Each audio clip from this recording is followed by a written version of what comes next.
তেওঁ এটা এনেকুৱা এটা ভুৱা মুখ্যমন্ত্ৰী, তেখেতক ডক্টৰেট লিখে, হয় না নাই? আপোনালোকে গম পায় নাই? ডক্টৰেট, এই ডক্টৰেটটো ভুৱা ডক্টৰেট হ'ব। এজন শিক্ষিত ডক্টৰেট থকা মুখ্যমন্ত্ৰীয়ে গৌৰৱ গগৈ ডাঙৰীয়াক কেতিয়াও পাকিস্তানী এজেণ্ট বুলি ক'ব নোৱাৰে।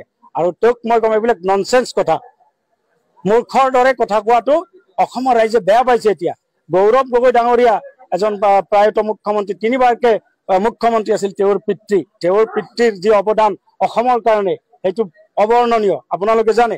আৰু আমাৰ প্ৰিয় নেতা গৌৰৱ গগৈ ডাঙৰীয়া অকল অসমৰ নহয়, গোটেই ভাৰতবৰ্ষৰ হাৰ্টথ্ৰব, অকল ভাৰতবৰ্ষৰ ভৱিষ্যত, অসমৰ নহয় ভাৰতবৰ্ষৰো আমাৰ গৌৰৱ গগৈ ডাঙৰীয়া ভৱিষ্যত। গতিকে গৌৰৱ গগৈ ডাঙৰীয়া সকলো জাতি জনগোষ্ঠীৰ উন্নয়নৰ কাৰণে কাম কৰে, কথা কয়, যাৰ কাৰণে তেওঁক আজি পাকিস্তানী এজেণ্ট বনাব বিচাৰিছে।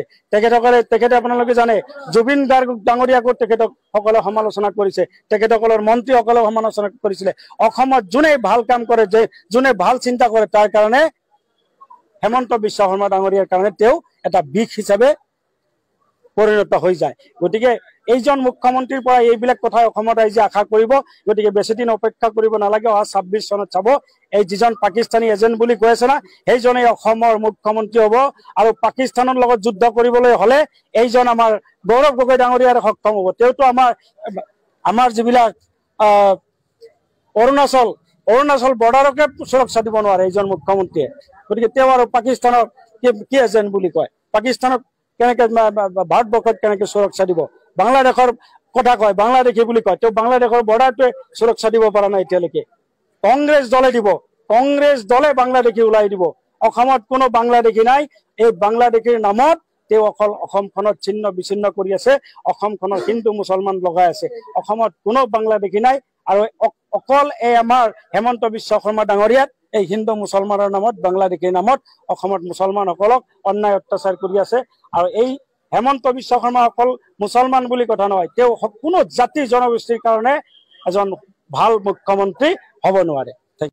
আজি বিশ্বনাথ জিলা কংগ্ৰেছ সংখ্যালঘু বিভাগৰ এক্সটেণ্ডেড এক্সিকিউটিভ সভা আছিলে, ইয়াত মই উপস্থিত হৈছো।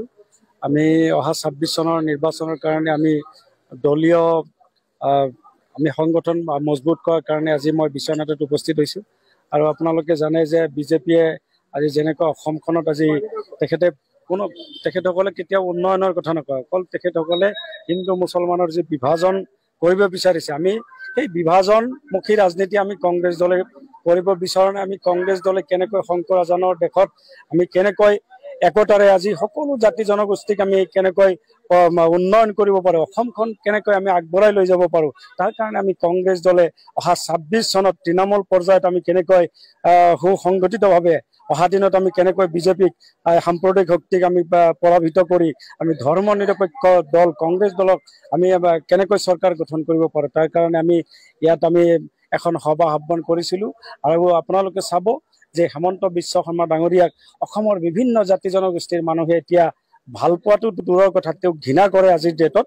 যাৰ কাৰণে চাব অহা দিনত সকলো জাতি জনগোষ্ঠীৰ মানুহে একত্ৰিত হৈ ধৰ্ম নিৰপেক্ষ দল কংগ্ৰেছ দলৰ চৰকাৰ গঠন কৰিব। 26ত চৰকাৰ গঠন হ'ব আৰু তেতিয়াহে অসমত শান্তি ঘূৰি আহিব আৰু যি বিভাজনমুখী ৰাজনীতিত তাৰ অন্ত পৰিব।